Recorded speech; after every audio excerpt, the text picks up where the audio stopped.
오늘은 두 분의 전문가와 함께 하도록 하겠습니다. 김경우 서울백병원 가정의학과 교수, 최진봉 성공회대 교수와 관련 내용 짚어보겠습니다. 어서 오십시오.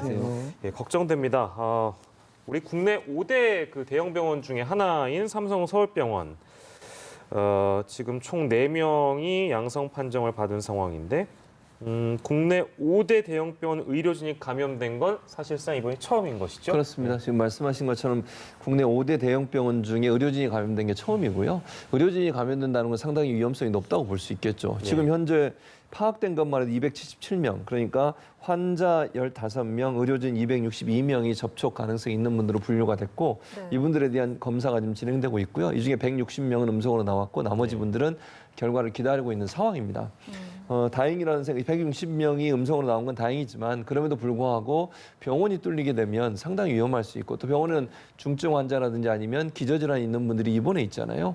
여기서 만약 감염이 확산된다고 하면 뭐 걷잡을 수 없이 커질 수 있는 문제점이 있기 때문에 긴장감을 늦추지 않고 있는 상황이고 지금 이 의료진 한 분이 어떤 이유로 어떤 경로를 통해서 감염된지가 전혀 밝혀지지 않고 있어요. 이태원 방문한 적도 없고 이태원을 다녀온 사람과 접촉한 적도 없다고 그러거든요. 그래서 N차 감염이 있을 가능성은 우리가 예측해 볼 수 있지만 그 이제 감염 경로를 추적해서 방역 당국이 찾아내야 한다고 생각이 되고 지금 이분이 수술실에서 근무를 했지 않습니까? 그리고 16일부터 그러니까 지난 주말에는 출근 안 했다 그러고요. 지난 일요일 저녁부터 약간의 의심 증상이 있어서 월요일 날 출근 안 하고 검사를 받았기 때문에 주말 이후에는 출근 안 한 걸로 돼 있어요. 그래서 그것도 어느 정도 다행이긴 합니다만 그 전에 무증상 상태에서도 감염이 이루어질 수 있는 문제점이 있기 때문에 그 전에 접촉하신 분들도 다 검사가 필요하다는 생각이 듭니다. 현재는 이분으로 인해서 3명이 또 감염된 걸로 알려지고 있지 않습니까? 또 이분들과 연관된 분들도 찾아내야 되는 상황이 됐고요. 그래서 지금 서울시나 방역당국이 상당히 긴장한 가운데 삼성 서울병원 확진자 접촉자 찾는 데 온 힘을 지금 기울이고 있는데 빠른 시간 안에 이 감염 경로를 찾아내는 것이 감염을 막을 수 있는 방법이 되지 않을까 이렇게 생각이 됩니다. 이 해당 간호사분께서 이제 흉부외과 수술실에서 근무를 하셨고 현재는 수술실이 임시 폐쇄가 된 상태입니다. 뭐 앞서서도 말씀해주신 것처럼 중증 환자, 기저질환자들이 많은 대형 병원이라서 더 우려가 되는데 여전히 감염원이 지금 파악이 되지 않고 있고 이게 이태원 클럽과는 또 무관하기 때문에 이미 우리 지역사회에 무증상 감염이 퍼져 있다라고 봐야 되는 건지 좀 어떻게 해석을 해야 될까요? 네, 물론 이제 추가적인 역학조사를 해야 되겠지만은 그리고 이게 병원 내에서 감염된 건지 병원 밖에서 감염된 건지 추가적인 역학조사가 있어야 되겠지만 만약에 이태원발하고 연관이 된다면 지금 벌써 한 14일 이상 지난 시점이기 때문에 이 정도면 충분히 4차, 5차 감염이 일어날 수 있는 상황이거든요. 그렇기 때문에 만약에 병원 밖에서 감염됐다고 한다면 이태원발 4차, 5차 감염일 가능성이 많고 다만 이것을 거꾸로 추적하기에는 우리가 2차, 3차 중간 감염자 연결고리를 찾지 못한다면은 어디서 감염된지는 찾기는 어려울 겁니다. 그래서 이태원발 추가 감염자로 인한 지역사회 감염을 통해서 간호사가 감염됐을 가능성이 충분히 있겠고요. 아직 또 그 이태원에 방문해서 기지국으로 접속한 전화 연락이 안 되는 분들이 상당히 있는데 이분들이 왜 연락이 안 될까 생각해 보면은 뭔가 같지만은 숨기고 있을 가능성이 많거든요. 그냥 뭐 그 주변에 그냥 지나갔던 분들은 그냥 전화를 받고 나는 뭐 어떻겠다 아니면은 가서 검사를 받겠다 이렇게 하시면 되는데 숨기는 분들이 분명히 있어서 지금 연락이 안 될 가능성이 많고 최소한 2,000명 이상 될 거라고 좀 추정하고 있는데요. 그래서 이분들에 의한 2차, 3차 4차, 5차 감염이 지금 지역사회에 충분히 있고 이런 것들이 이제 병원이라든지 요양원이라든지 자중이용시설에서 근무하는 근무자가 감염이 되면 또 학교 선생님이 감염되면 얼마든지 증폭돼서 문제가 될 수 있을 가능성이 높겠습니다.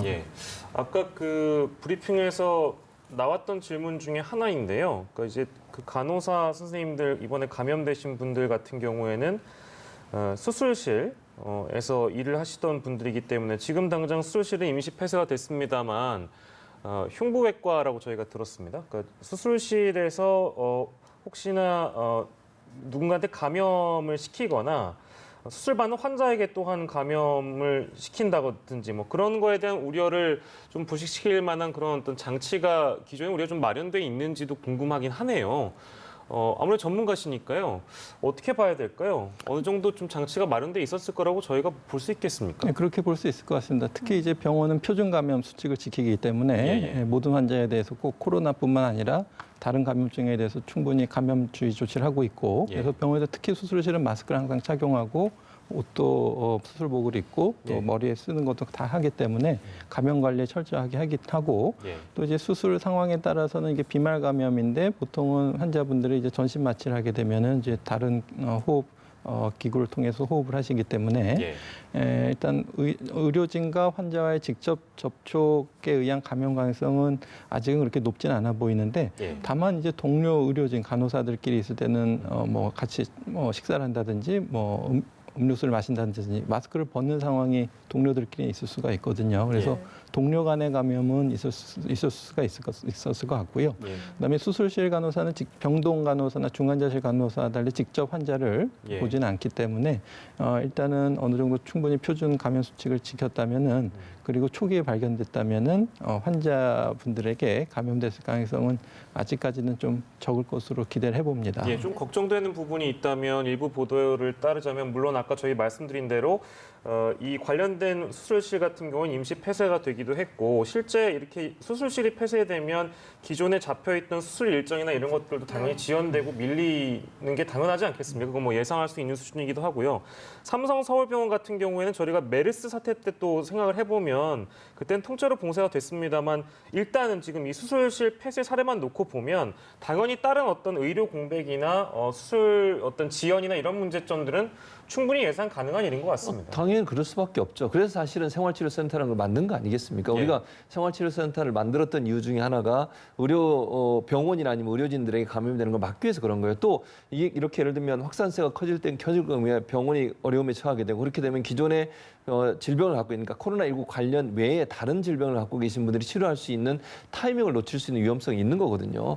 그래서 생활치료센터를 따로 만들어서 거기서 치료를 받고 일반 병원은 일반 업무를 할 수 있도록 만들어준 건데 지금 말씀하신 지금 수술실 간호사가 이렇게 감염이 됐으니 당장 277명 중에 의료진이 262명이에요. 예. 의료진만 보면. 그러면 이분들이 당장 검사 결과 나올 때까지는 또 활동을 못 하시는 거잖아요. 의료 서비스를 제공을 못 하게 되고 그러면 수술실도 폐쇄되지만 의료진도 줄어들게 되면 결국 치료받는데 어려움이 있을 수밖에 없어요. 예. 말씀하신 것처럼 예정된 수술도 연기될 수밖에 없는 거 아니겠습니까? 예, 예. 그래서 물론 뭐 가장 급박한 뭐 이런 분들이야 다른 병원으로 이송을 하거나 아니면 다른 수술실에 수술을 할 수는 있겠지만 예. 그래도 차질이 불가피한 면은 분명히 있는 것이죠. 그래서 병원이나 이런 의료기관이 감염이 되면 그래서 위험하다는 겁니다. 그게 감염의 위험성도 있지만 의료시설 자체가 봉쇄가 되거나 아니면 제한이 되다 보면 결국은 치료를 받아야 할 적기를 놓치게 돼서 위험에 빠질 수 있는 위험성도 있기 때문에 가능한 한 의료시설은 더 강력한 방역 대책을 세워서 의료진들이 감염되는 일은 막아야 된다 이렇게 볼 수 있을 것 같습니다. 네, 의료 공백의 위험까지 지금 전체적으로 이제 확산세는 잦아들었지만 툭툭 이렇게 감염 사례들이 나오는 것들이 참 걱정이 되거든요. 이 이태원 클럽발 확진자 중에서는요, 또 베트남 남성이 확진 판정을 받아서 이 이야기도 좀 해보고 싶습니다. 이분은 이제 부천에 있는 직접 말씀을 드렸었지만 나이트클럽 또 노래방 등을 방문을 했었고 증상이 있고 나서 좀 뒤늦게 검사를 받은 것으로 또 확인이 됐거든요. 왜 그런 걸까요? 네, 이분의 동선을 보면 사실 이분이 5월 1일 날 이태원의 킹클럽을 방문했다고 합니다. 네. 근데 이제 저희가 이태원 클럽발 사태가 나면서 검사를 받으라고 했는데 이분은 이제 그때 검사를 안 받으셨고요. 아마 알려지기로는 그 무자격 외국인으로 알려져 계신데 이제 익명 검사를 통해서 이제 5월 15일에 검사가 나중에 됐는데요. 또 문제는 이분이 5월 9일 날 부천에 있는 메리트 나이트클럽도 방문했기 때문에 그때 또 접촉자가 265명에 이르고 있고 또 이 중에 일부는 또 아직 연락이 안 되시는 분들도 있고요. 그래서 물론 이제 이분이 좀 익명 검사가 있는지 몰랐다든가 아니면은 한국말이 좀 서툴렀다 뭐 이렇게 얘기를 하고 계시는데요. 일단은 좀 이태원 클럽을 5월 1일에 방문한 이후에 14일이나 지나서 좀 확진된 것은 그동안에 좀 추가적인 감염 위험에 대해서 좀 우려가 되는 상황이라고 할 수 있겠습니다. 네, 이 사례 저희가 들여다보면서 그래도 이 부천 나이트 클럽에 대해서 빠르게 역학조사가 가능했던 부분이 어떤 부분이 있었냐. 그 배경에는 베트남 출신 귀화 경찰관의 역할이 컸다. 이 보도가 있었습니다. 네, 그렇습니다. 이게 이름이 누구냐면 우리나라 이름도 갖고 계세요. 귀화하시는 예, 이보은 경장인데요. 예. 이보은 경장뿐만 아니라 우리나라에 현재요. 베트남 출신인데 귀화하셔서 경찰관으로 근무하신 분들이 총 8분 있어요. 예. 그중에 한 분이 경기도 광주에서 근무를 하시는 거예요. 예. 근데 이제 이 현재 문제가 되고 있는 이분 같은 경우에 베트남 출신 A 씨라는 분이 광주에 거주지가 있어요. 예. 근데 이분이 이제 지난 1일 날 이태원 클럽을 방문한 이후에 문제가 15일 날 익명으로 부천에서 검사를 받습니다. 네. 검사를 받는데 그리고 나서 16일 날 확진 판정이 나와요. 근데 문제는 뭐냐면 익명으로 검사를 받다 보니까 전화번호 이외에는 아무것도 남기지 않아요. 그때 그런 일이 있었잖아요. 예. 아무도 안 나오려고 이러니까 정부에서 그러면 익명으로 하겠다. 전화번호만 남기면 된다. 그래서 확진자들 같은 경우 이제 확진이 안 되면 연락을 다시 안 하지만 음성으로 나오면 그냥 양성으로 나오니까 확진이 돼서 연락을 한 거예요. 근데 이 베트남 출신 A 씨라는 사람이 그러니까 불법 예. 체류를 하고 있던 상황이었어요. 네. 그러니까 무서운 거예요, 일단. 무서워서 전화를 안 받고 문자도 답장을 안 하고. 그러니까 정부 입장에서는 이걸 어떻게 찾을 수가 없잖아요. 그러니까 방역 당국에서 그럼 경찰의 협조를 얻어서 위치 추적을 하게 된 겁니다. 휴대전화 위치 추적을. 그래서 어느 정도까지는 찾아냈는데 문제는 그렇다 하더라도 정확하게 어디 있는 줄 알 수가 없어요. 그래서 문자를 계속 보내다가 이보은 경장이 베트남 언어로 베트남 말로 문자를 보낸 거예요. 내가 베트남 말로 얘기할 수 있고 베트남 출신인데 내가 당신을 도와줄 수 있다. 연락 받아달라. 그래서 여러 번 연락을 했지만 처음에는 연락을 안 받다가 그 문자를 보고 예. 이분이 연락을 한 겁니다. 문자 메시지를 보고. 이분이 한국말이 서툴러요. 지금 A 씨라는 분이. 예. 그러니까 본인이 두려움에 떨고 있는 걸 이보은 경장이 설득을 한 거예요.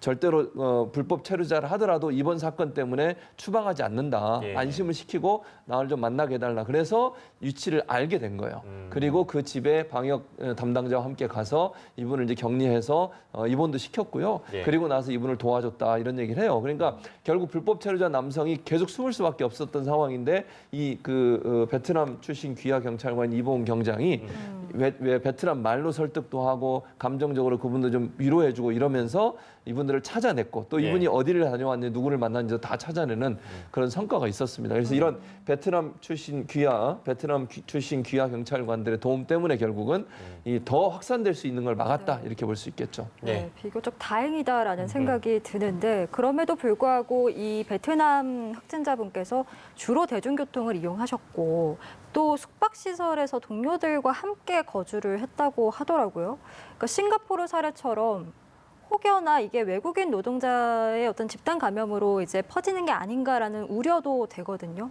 어떻게 해야 좀 추가적인 감염을 막을 수 있을까요? 네, 맞습니다. 그래서 무허가 체류 외국인 분들에 대한 우려는 계속 당국에서 있었기 때문에 이분들에 대해서 절대 신변 보호를 하면서 검사를 하겠다 이렇게 했기 때문에 이분들이 또 그쪽에 공동체가 있으실 거니까 그분들이 좀 익명으로 아니면은 불이익이 없게 검사를 받을 수 있도록 아마 그쪽 커뮤니티에는 좀 이미 감염이 됐을 수가 있거든요. 예. 그렇기 때문에 빨리 검사를 하셔야 될 것 같고요. 예. 그다음에 이분이 방문하셨던 부천의 나이트클럽에 가셨던 분들 중에서 아직 검사를 안 받는 분들도 예. 빨리 받으셔야 될 것 같고요. 또 이렇게 함에도 불구하고 분명히 이제 놓치는 접촉자들이 있을 겁니다. 예, 그래서 만약에 동선이 안 겹치거나 하시더라도 최근 들어서 이런 발열이라든지 호흡기 증상, 기침이나 인후통 이런 증상이 있으신 분들은 예. 빨리 선별 검사를 꼭 받으시는 것이 어떤 접촉 여부와 관계없이 지금 받으시는 것이 이제 필요한 상황이라고 할 수 있겠습니다. 예, 부천 사례 저희가 짚어봤고 인천 학원 강사발 확진자 이 내용이 아직 끝나지가 않았습니다. 5명이 더 늘었습니다. 그러니까 어제도 저희가 잠깐 짚어봤습니다만 이분 같은 경우에는 거의 슈퍼 전파자라고 해도 과언이 아닐 정도로 굉장히 많은 어떤 전파 사례를 지금 남기고 있는 그런 상황인데요. 인천에 사는 모자, 또 중국인 부부, 경기 용인에선 또 4살 확진자.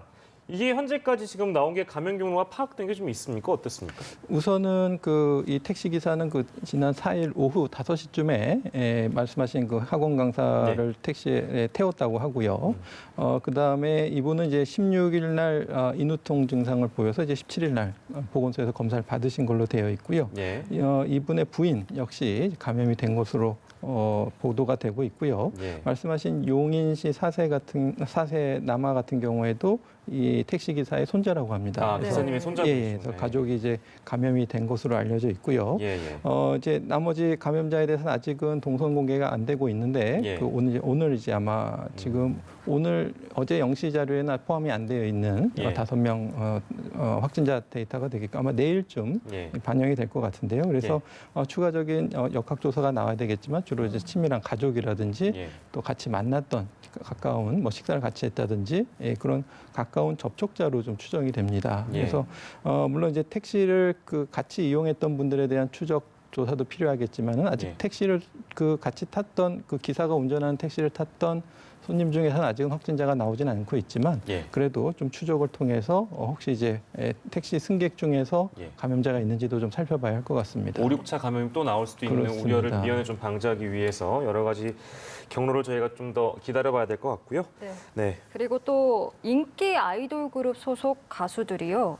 코로나19 검사를 받은 것이 뒤늦게 알려져서 화제입니다. 네. 근데 이분들이 4월 25일, 그러니까 지난달 25일에 이태원에 있는 음식점을 방문을 했던 것으로 지금 확인이 됐거든요.